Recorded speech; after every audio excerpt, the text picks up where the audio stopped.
স্বাগতম, আমি নাদিয়া রহমান। আজকের আলোচনার বিষয় ঢাকা শহরের সুইমিং পুলের সুবিধা ও অসুবিধা।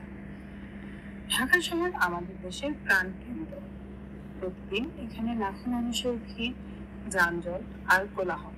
এই শহরের ব্যস্ততা থেকে মুক্তি পেতে মানুষ খোঁজে একটুখানি শান্তি আর বিনোদন। সেই জায়গাগুলোর মধ্যে অন্যতম হলো সুইমিং পুল। সুবিধার দিক নজর দিলে প্রথমেই আসে শারীরিক ফিটনেসের কথা। সাঁতার হলো এমন একটি ব্যায়াম যেখানে শরীরের প্রতিটি অংশ একসাথে কাজ করে। এটি হার্ট ও ফুসফুসকে শক্তিশালী করে, রক্ত সঞ্চালন বাড়ায় এবং শরীরের অতিরিক্ত চর্বি কমাতে সাহায্য করে। তাই যারা নিয়মিত সাঁতার কাটেন তারা থাকেন আরো সুস্থ ও কর্মক্ষম। ঢাকা শহরে প্রচন্ড গরমে সুইমিং পুল মানুষকে দেয় অন্যরকম আরাম।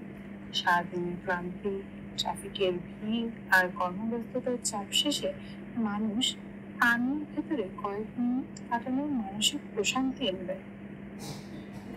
শিশুদের জন্য সুইমিং পুল শুধু খেলা নয়, এবং এটি জীবন দক্ষতা।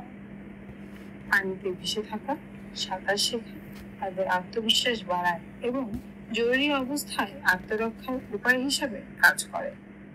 এছাড়া পরিবারের সবাই একসাথে সুইমিং করলে তৈরি হয় আনন্দ ও সুন্দর স্মৃতি। আরেকটি বড় দিক হলো সামাজিক যোগাযোগ। ঢাকার বিভিন্ন ক্লাব ও জিমনেসিয়ামে থাকা সুইমিং পুল মানুষকে একত্রে করে।